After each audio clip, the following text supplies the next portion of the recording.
taekwondo referee আমগুৰিৰ তনয়া কোঁৱৰক লৈ অপপ্ৰচাৰ সামাজিক মাধ্যমত এটা পৰ্ণ ভিডিঅ'ত তনয়াৰ বুলি অপপ্ৰচাৰ চলাইছে দুষ্ট চক্ৰই ঘটনা সন্দৰ্ভত তনয়া কোঁৱৰে ৰুজু কৰিছে গোচৰ এই ঘটনাটোৱে তনয়া আৰু পৰিয়ালৰ লোকক মানসিকভাৱে হাৰাশাস্তি কৰা বুলি মন্তব্য প্ৰকাশ কৰিছে তনয়াৰ ভৱিষ্যত ধ্বংস কৰাৰ বাবে একাংশই কুচক্ৰান্ত ৰচাৰো অভিযোগ উত্থাপন হৈছে দুখিক চিনাক্ত কৰি উপযুক্ত শাস্তি প্ৰদানৰ দাবী উত্থাপন কৰিছে পৰিয়ালে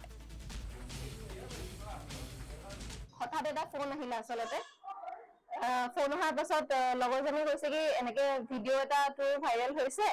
তোৰ ভিডিঅ' পাইছো মই একচুৱেলি মই ভাবাই নাই যে এনেকুৱা কিবা বেয়া ধৰণৰ ভিডিঅ' হ'ব মই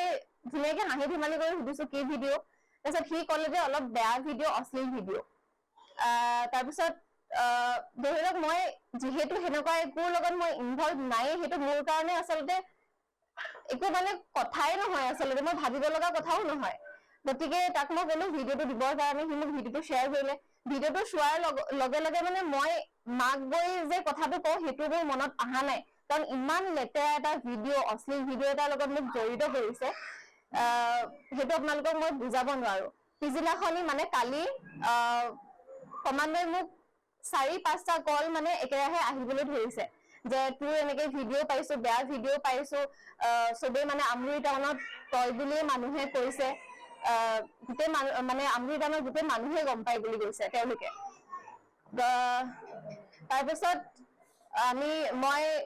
নিজকে প্ৰস্তুত কৰি কেনে মই মাক কথাখিনি ক'লো কাৰণ যিহেতু ভিডিঅ'টো অত্যন্ত লেতেৰা ভিডিঅ' মই মাক জনালো মায়ে তাৰপিছত দেউতাৰ সৈতে কথা পাতি